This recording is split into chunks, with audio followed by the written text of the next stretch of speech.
د اسلامي امارت له بریا راوروسته د نورو برخو ترڅنګ دلته کندوز کې ورزش هم د پام وړ غوړېدلی او ځوانانو ته د ورزش ګڼ سهولتونه برابر شوي دي. تازه د دغه ولایت خان آباد ولسوالۍ یو تن اوسیدونکي په خپل شخصي لګښت د غېږ نیونې یو ورزشي کلب جوړ کړی چې موخه یې د ورزش لا پراختیا او ځوانانو ته د ورزش لا ښې زمینې برابرول دي. این کلپ ها دیگه کلپ هایی هست که به هزینه شخصی خود ورزشکارا از بودجه دولت نیست تأسیس میشه.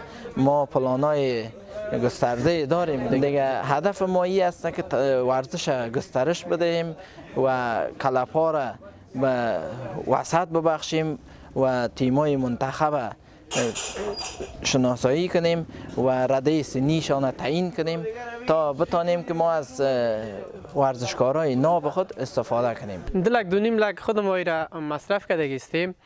تقریبا 35 نفر پهلوان ها تمرین میکنن. پهلوانی کرش فهمیدی دیگه. 20 نفر هم تکواندو کیک بوکسینگ تمرین میکنن. په ورته مهال یو شمېر غېږ نیونکي د دغه ورزشي کلب په جوړېدو خوښي څرګندوي او دا د ورزش لا پراختیا ورهاخوا ورزش ته د ځوانانو هڅولو کې اغېزناکه چاره یادوي.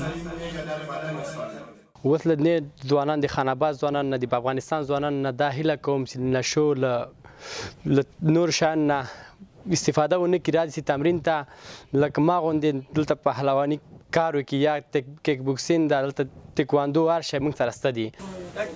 د دغه ورزشي کلب د پرانیستې پر مهال د دې ولسوالۍ یو شمېر غېږ نیونکو ترمنځ جالبې او په زړه پورې سیالۍ هم وشو چې ګڼ نندارچیان یې لیدو ته ورغلي وو.